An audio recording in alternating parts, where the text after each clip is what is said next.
అతి త్వరలో ఎన్డీఏ కూటమికి కన్వీనర్ నియామకం జరగబోతుందని, నేషనల్ డెమోక్రటిక్ ఫ్రంట్ కన్వీనర్గా చంద్రబాబు గారి పేరు, నితీష్ కుమార్ పేరుతో పాటుగా మరో సీనియర్ నేత పేరు కూడా బలంగా వినపడుతోందని ఈ ప్రచారం అయితే ఇప్పుడు సామాజిక మాధ్యమాల్లో ఊపందుకుంది. అసలు ఈ ప్రచారంలో వాస్తవం ఉందా లేదా అనేది మనం పూర్తి స్థాయిలో విశ్లేషణ చేసుకుందాం. ప్రస్తుతం మనతో పాటున్నారు ప్రముఖ రాజకీయ విశ్లేషకులు అంకమ్మరావు గారు. వారితో మాట్లాడదాం. సార్ నమస్తే. నమస్తే. అతి త్వరలో ఎన్డీఏ కూటమికి కన్వీనర్ నియామకం జరగబోతుందని, నేషనల్ డెమోక్రటిక్ ఫ్రంట్ కన్వీనర్గా చంద్రబాబు గారి పేరుతో పాటుగా నితీష్ కుమార్ గారి పేరు, మరో సీనియర్ నేత పేరు కూడా కేంద్ర తెర మీదకి తీసుకొచ్చిందని, ఆ రకంగా కేంద్ర ప్రభుత్వం వ్యూహరచన చేస్తుందన్నట్లుగా ప్రచారం జరుగుతోంది. ఈ ప్రచారంలో వాస్తవం ఉందంటారు? ఇప్పుడు ఎన్డీఏ కన్వీనర్గా ఎవరు నియమిస్తారు అనే దానికి నితీష్ కుమారా, చంద్రబాబు నాయుడు గారా, లేకపోతే ఇంకొక ప్రముఖ వ్యక్తి పేరు అని చెప్పి మీరు అంటున్నారు. నాకు తెలిసి భారతీయ జనతా పార్టీ వాళ్ళు కాని వాళ్ళు ఎవరైనా సరే నియమించడం అంటూ జరిగితే అది చంద్రబాబు నాయుడు గారి పేరే ఉంటుంది. కాబట్టి ఈయన వాళ్ళు ఒప్పించగలుగుతారా లేదనేది ఇక్కడ ముఖ్యమైన విషయం. ఓకే. కారణం ఏంటంటే ఈరోజు 30 సంవత్సరాలు వెనకబడ్డటువంటి ఆంధ్ర రాష్ట్రాన్ని, అప్పులు ఊబిలో ఉన్నటువంటి ఆంధ్ర రాష్ట్రాన్ని చంద్రబాబు నాయుడు గారు, లోకేష్ గారు కేంద్ర ప్రభుత్వ సహాయ సహకారాలతోటి దేశ విదేశాలలో పెట్టుబడులు తీసుకొచ్చే క్రమంలో వాళ్ళు నిర్విరామంగా కృషి చేస్తూ ఉన్నారు. కనపడతానే ఉన్నాయి దానికి ఫలితాలు కూడా. మరి ఈ సందర్భంగా ఇప్పుడు రాష్ట్రంలో జరుగుతున్నటువంటి పరిణామాలను దృష్టిలో పెట్టుకొని ఇక్కడ కంటే జాతీయ స్థాయిలో ప్రాధాన్యత ఇవ్వాలని భావిస్తారా లేదనేది ఇక్కడ ముఖ్య ఉద్దేశం. దీంతో పాటు మామూలుగా గతంలో ఆయన చేసినవే కదా ఇవి. ఎగ్జాక్ట్లీ, గతంలో ఎన్డీఏ కన్వీనర్గా ఆయన చేశారు. ఇప్పుడు 4 ప్రధానమంత్రులకు సంబంధించి 2 ప్రధానమంత్రులు నియమించింది ఆయనే. ఎవరు? ఆ రోజు దేవిగౌడ గారు కావచ్చు, గుజరాల్ గారు కావచ్చు. తర్వాత వాజ్పేయి గారికి ఆయన ఇచ్చిన సహాయ సహకారాలు మర్చిపోకూడదు.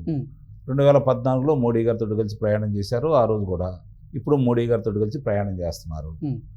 ఇక్కడ ఈ 5గురికి సంబంధించి 5 కూడా కాంగ్రెస్కి వ్యతిరేక భావజాలంతో కూడినటువంటి కూటమి.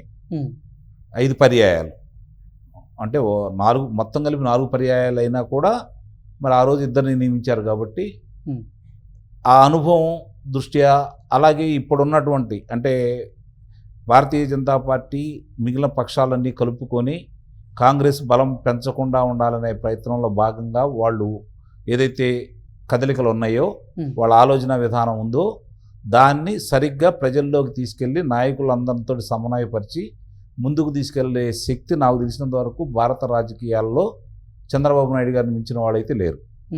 ఏదో రాష్ట్ర ప్రభుత్వం మన ఆంధ్రులమనో తెలుగు వాళ్ళమనో చంద్రబాబు నాయుడు గారిని పొగిడే విషయం కాదు. ఇది కళ్ళ ముందు కనపడుతున్నటువంటిది. ఆయన ప్రతిభకి గతంలో దాన్ని ఇందాక నేను చెప్పినట్టు గతాన్ని మనం ఎత్తుకోవాల్సిన అవసరం లేదు. ఇప్పుడున్న పరిస్థితుల్లో చూసుకున్నా కూడా ఇంతకంటే సమర్థులు ఎవరూ లేరు అక్కడ. వేరే వాళ్ళని కించపరచట్లేదు నేను. అందరితోటి సమన్వయంతో ముందుకు తీసుకెళ్ళగలిగే శక్తి ఆయనకు మాత్రమే ఉంది. ఇప్పుడున్నటువంటి కేంద్ర రాష్ట్ర ప్రభుత్వాల యొక్క సమన్వయాన్ని చూసుకున్న తర్వాత వాళ్ళిద్దరికీ ఉన్నటువంటి మోడీ గారికి కావచ్చు, చంద్రబాబు నాయుడు గారికి ఇప్పుడు పెరిగినటువంటి అనుబంధం దృష్ట్యా చూసుకున్నా కూడా వాళ్ళందరూ కూడా ఏకగ్రీవంగా ఈయన పేరే తీసుకొస్తారని అయితే నేను భావిస్తున్నా. కాబట్టి ఇక్కడ గమనించుకోవాల్సిన అంశం ఏంటంటే పలు రకాలుగా వస్తూ ఉన్నాయి. చంద్రబాబు నాయుడు గారు కేంద్రానికి వెళ్తారని ఒక మాట, చంద్రబాబు నాయుడు గారిని రాష్ట్రపతి చేయబోతున్నారని ఒక మాట, ఇవన్నీ రకరకాలుగా వినిపిస్తున్నటువంటి ఈ నేపథ్యంలో ఇప్పుడు ఈ ఎన్డీఏ పదవి అనేది ఆయనకి ఇస్తారా అనే దాని మీద ఇప్పుడు మనం చర్చించుకుంటా ఉన్నాం. నిస్సందేహంగా అది అంటూ ఇప్పుడు కనుక వాళ్ళు పూర్తి చేయాలని కనుక భావిస్తే చంద్రబాబు నాయుడు గారే వాడు మొట్టమొదట కనపడే వ్యక్తి. చంద్రబాబు నాయుడు గారిని కూడా ఒప్పిస్తారు. ఎందుకంటే వాళ్ళ కేంద్రం ఇస్తున్న సహాయ సహకారాలని దృష్టిలో పెట్టుకొని, ఎందుకంటే ఇదేదో విపత్తు సంభవించినప్పుడు, లేదంటే ఏదైనా అనిశ్చితి ఏర్పడ్డప్పుడు, లేదంటే 6 నెలలకో 5 నెలలకో జరిగే మీటింగే కాబట్టి ఎటు ఆయన కేంద్రం దగ్గరికి వెళ్ళి రాష్ట్రానికి పెట్టుబడులు తీసుకొచ్చే క్రమంలో కావచ్చు, కేంద్ర నిధులు తీసుకొచ్చే క్రమంలో కావచ్చు, నీటి రంగ జలాశయాలు పూర్తి చేసే క్రమంలో వాళ్ళని ఒప్పించే విధానం కావచ్చు, నదుల అనుసంధానం చేసుకునే విధానం కావచ్చు, ఎక్కువ పర్యాయాలు ఆయన ఢిల్లీకి వెళ్ళి వస్తున్నారు. కాబట్టి ఇది పెద్ద ఆయనకి భారం అయితే నేనైతే భావించను. ఓకే. కాబట్టి నితీష్ కుమారా, చంద్రబాబు నాయుడు గారు అంటే మాత్రం మొగ్గు 70% చంద్రబాబు నాయుడు గారి వెళ్ళి ఉందని అయితే నేను భావిస్తాను. ఎగ్జాక్ట్లీ. గతంలో సమర్థవంతంగా ఆయన ఆ పదవిని పూర్తి చేశారు. ఎప్పుడు దుర్వినియోగపరచలేదు, ఇది అవును. గమనించుకోవాలి. ఆ పదవిని ఎప్పుడు దుర్వినియోగపరచలేదు. ఉమ్, తన మాటే అవతరాలు ఎలా అని ఎప్పుడు అనుకోలేదు. సమర్థులైన వ్యక్తుల్ని ఆయన ఎన్నుకోవడం కూడా జరిగింది. ఉమ్, వాళ్ళు ఏ విధంగా ముందుకెళ్లాలో ఆయన దిశానిర్దేశం చేయడం కూడా జరిగింది. ఆయనకు ఆ గౌరవం ఇచ్చారు, ఆ గౌరవాన్ని ఆయన కాపాడుకున్నాడు గతంలో. ఓకే ఇప్పుడైనా అలానే జరిగిద్దని అయితే నేను భావిస్తాను. ఓకే. అంటే కూటమి ప్రభుత్వం ఇంకా సమర్థవంతంగా పనిచేయాల్సినటువంటి అవసరం ఉంది అని అంటే చంద్రబాబు గారు ప్రధాని మోదీ గారికి ఒక లేఖ రాసినట్లుగా కూడా ప్రచారం జరుగుతోంది. అంటే ఇక్కడ 2047 భారతదేశం భవిష్యత్తు ఎలా ఉండాలనే దాని మీద ఉమ్, ఆయన ఒక ప్రణాళిక తయారు చేసుకున్నారు. ఉమ్, ఆ ప్రణాళికను ప్రధానమంత్రి మోదీ గారికి అందజేయడం కూడా జరిగింది. ఉమ్, ఈ క్రమంలో భాగంగా దాన్ని దృష్టిలో పెట్టుకొని ఆయన దిశానిర్దేశంతో ఉమ్, మంత్రులను కావచ్చు, లేదంటే ఢిల్లీ స్థాయిలో అధికారులను కావచ్చు, ఉమ్, ఆయన గనక ముందుండి నడిపిస్తే అది సాధ్యమే.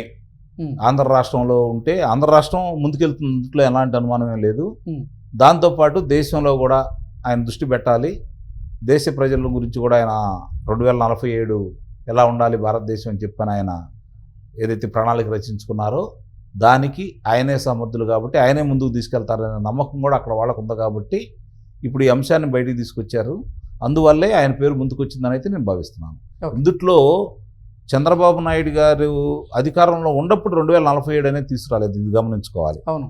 100 సంవత్సరాలు పూర్తి కాబోతున్న సందర్భంగా భారతదేశం ఉమ్, ప్రపంచ దేశాల సరసన భారతదేశం స్థాయి ఏంటి, ఉమ్, ఏ స్థాయిలో నిలబడాలి, దానికి మనం ఏ విధంగా ముందుకు తీసుకెళ్ళాలి, ప్రభుత్వాలు ఏ విధమైన ప్రణాళికలతోటి ముందుకెళ్ళాలి అనే దాని మీదే చంద్రబాబు నాయుడు గారు తనకు ఎప్పుడు కూడా 20 సంవత్సరాల తర్వాత ఈ దేశ ప్రజలకు, ఈ రాష్ట్ర ప్రజలకు ఏది అందుబాటులోకి వస్తే వాళ్ళు ముందుకెళ్తారని ఊహించగలిగినటువంటి శక్తిమంతుడు కాబట్టే ఉమ్. ఆయన్ని ముందు పెడతారని అయితే నేనైతే భావిస్తున్నాను. Okay okay sir, thank you so much. Thank you.